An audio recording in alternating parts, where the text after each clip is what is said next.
विवेक के द्वारा सावधान होकर पुलकित होना चाहिए कि बिना शरीर दंड मिले हमारे पाप कर्म नष्ट करवाए जा रहे हैं। संतों ने कहा है मां से भी ज्यादा दुलार करने वाले ये निंदा करने वाले होते हैं, क्योंकि मां तो हाथ से मल साफ करती है, लेकिन निंदक अपनी जबान से मल को साफ करते हैं। जब वो हमारी निंदा करते हैं तो बिना भोगे बिना दंड पाए हम निर्विकार हो जाते हैं, पाप रहित हो जाते हैं। इसलिए महायश मान करके उसे स्वीकार करो। वृंदावन की निष्ठा वाले अपयश को देख करके, अपयश सुन करके जलो मत, उनकी निंदा मत करो, तुम्हारे ऊपर कृपा हो रही है। संतों ने तो आशीर्वाद दिया है, स्वस्थ रहो, बहुत काल तक दीर्घ जीवी रहो, और फिर हमारी निंदा करते रहो। अये निंदक, तुम सदैव स्वस्थ रहो, दीर्घ जीवी रहो, और जब जाओ तो तुम्हें भगवान के धाम का वास मिले, क्योंकि तुमने हमारी सहायता की। क्या? निंदा करके भगवत मिलन में बाधक पाप को नष्ट कर दिया।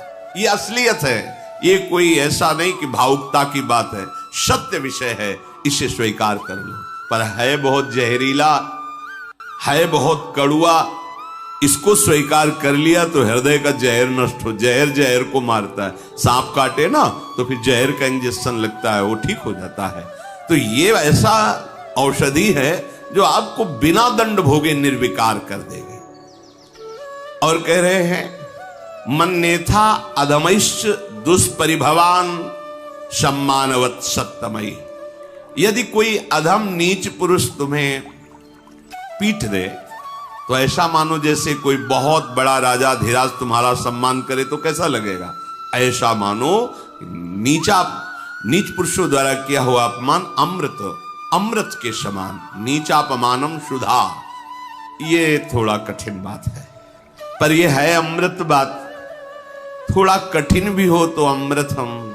अरे देखो ना, जो शहद लेना चाहते ना, वो मक्खियों के काटने की परवाह नहीं करते और शहद ले ही लेते हैं। एक साधारण प्राकृतिक रस है, ये तो दिव्य चिदानंद रस है। अगर मक्खियां भिनभिना रही हैं, निंदा कर रही हैं या काट भी रही है, तो तुम लक्ष्य से हटो मत, आगे बढ़ो, अमृत मिलने वाला है। नीचा अपमानम सुधा, तो मन्ने था अधमैश्च दुष्परिभवान सम्मानवत सत्तमयी। अधम पुरुषों द्वारा, अर्थात जिन पर आप बलपूर्वक शासन कर सकते हैं, वो तुम्हें अपमानित कर रहे हैं, वो तुम्हें पीट रहे हैं, तो चुपचाप सह जाओ। कैसे? जैसे कोई राजा धीराज सम्मान कर रहा हो तो आपको कैसा लगेगा? अच्छा लगेगा।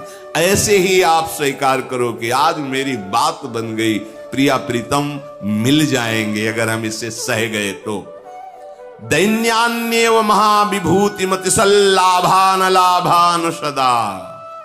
यदि वृंदावन में तुम्हें कष्ट पूर्वक रहना पड़े, भोजन की भी व्यवस्था नहीं, बास की भी व्यवस्था नहीं, बहुत समस्या है, मतलब जिसे लोक में कहते हैं दरिद्र।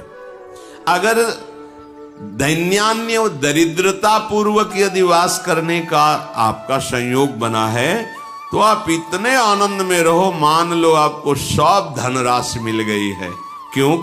क्योंकि हमारी प्रियाजू की दृष्टि सबसे ज्यादा उन्हीं पर शीघ्र पड़ती है जो दैन्य होते हैं।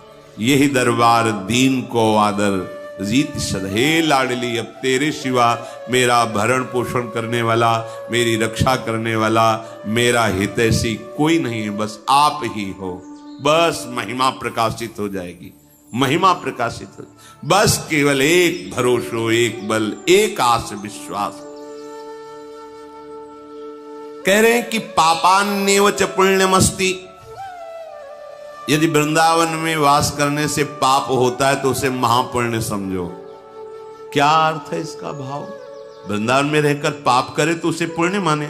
नहीं, ऐसा नहीं। जैसे आप वृंदावन वास का नियम ले लिए, अब आपको कोई कहता है कि हमें छोड़ के जाने में तुम्हें पाप लगेगा, तुम्हारा कर्तव्य है, तुम्हारा ये धर्म है, वो धर्म है, तो परम धर्म के लिए एक क्रम है। अपने स्वसुख वांछा की वृत्ति को धर्म के लिए त्याग देना चाहिए। अपने स्वसुख वांछा वृत्ति को, धर्म जब आगे हो तो उसका त्याग करके धर्म का पालन करना चाहिए। और परम धर्म की पूर्ति के लिए सर्वधर्मान परित्यज्य मामेकम शरणम व्रज। इसी का अर्थ मानो भगवान कह रहे हैं। तो अर्जुन को लगा कि आपने धर्म का उपदेश बहुत किया है, अगर हम सर्वधर्मान परित्यज्य तो पाप नहीं लगेगा। तो भगवान ने स्पष्ट शब्दों में कहा, अहम